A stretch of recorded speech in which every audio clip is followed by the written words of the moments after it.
But I didn't know that at the time. But this is what happened. She was watching one of my shows with him. I think it was the last one. And she said a comment, and it was, "Oh, Shannon," with like a sad face. And I thought, oh, well, what'd I do? I must have said something stupid, or, I did something. And it was like a crying face. And so after we were done, I called her and I was like, what's going on? Now, she was one of the people that stayed with me for the opening, for the Ideal Org. She doesn't even live in the state. She came all the way up to protest the Ideal Org opening. And this is what makes me so angry. In Chicago, and has done that more than once, and has no prior contact with Scientology at all. Doesn't have family in it, wasn't ever in it herself, but was so moved by the stories she heard on YouTube that she did a lot to, sacrificed a lot to protest them. And when nobody else was protesting in St. Louis, she was at that org protesting. And she was the one that put that sad face on during the Repetto interview, the last one. And so that would have been on May 12th. And so I called her later that day after I got everything I had to do done. And I said, what's going on? And she said, oh, I just have to ask you something. And I'm sorry, but I just need to know. And she was crying. And she said, has Lou ever done anything to you? And I knew right away what she was talking about, because between the fourth and fifth episodes of my interviews, which would have been, between May 3rd and 12th, he sent me a picture of himself masturbating. He was naked, and under a blanket, he had his hand, and it's clear what he was doing, right? He was masturbating, and he wrote, I was just thinking about you and hoping you were having a good day. I am listening to videos and watching videos and listening to music or something like that. He had headphones on. There was no computer anywhere in sight. And it's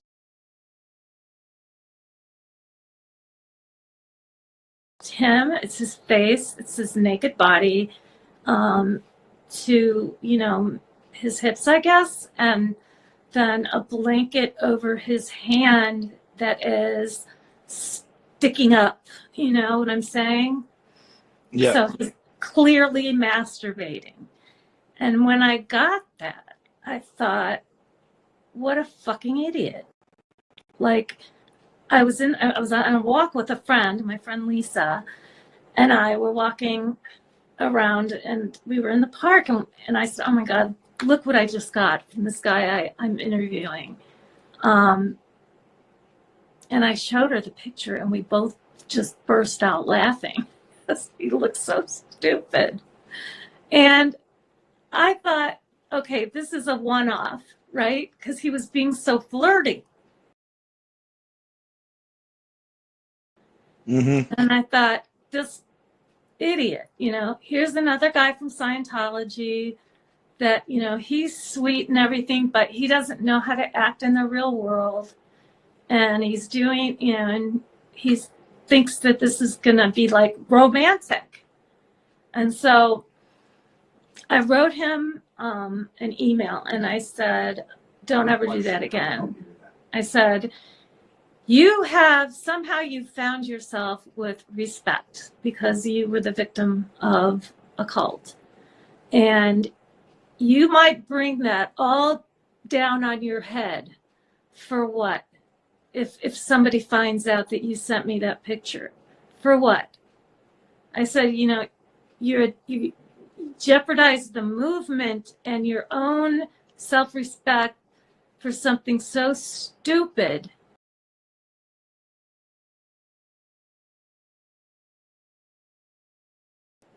And I said, don't ever do that again. And he said something like, understood. And then about a week later, he sent me another email that said, I'm going to send you, can I send you a paragraph and it will be 2D flowing? And I said, send it to your girlfriend. And that was it. That's what happened. So I told my friend, I have to be really careful not to say her name because I've accidentally done that more than once. And it's really important that I not do it again. Because, well, for a lot of reasons, but legal mostly. So she said, well, I've been really having some problems with him. And I said, what's going on? And she said, he's constantly sending me pornographic videos of him and his girlfriend. And he writes the most disgusting things to me, and he calls me 20 times a day. And he, I'm having a lot of problems getting him to stop. I've blocked him everywhere. He keeps changing his name, and he has all these sock accounts. So he keeps getting through to me. He's gotten through to me on Instagram, WhatsApp, Facebook.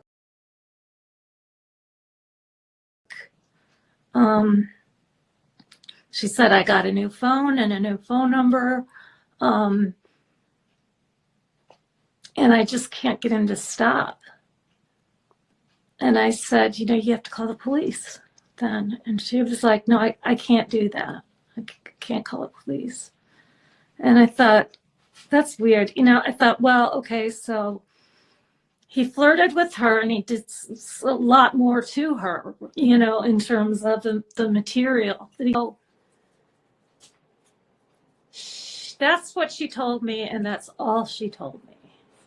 And it wasn't until then someone else came forward and said that something happened to her. And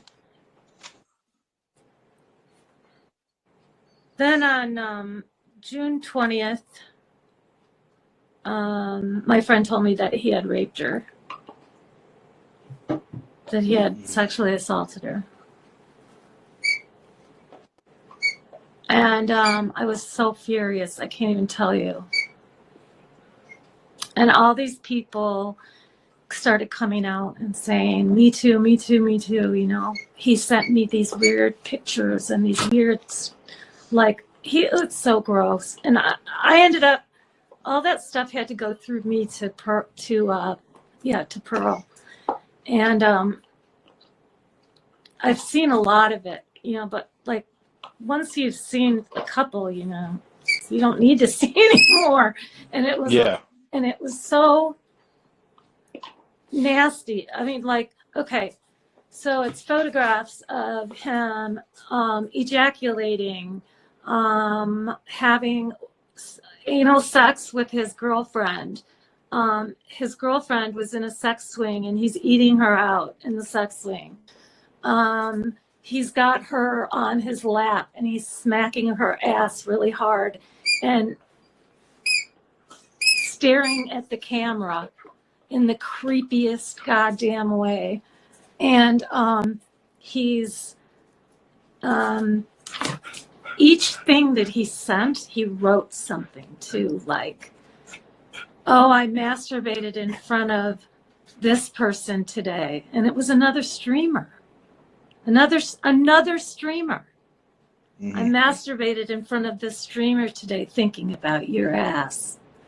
And then he started taking pictures of all of the women that were protesting in Scientology while they were protesting of their breasts and their crotches and their butts.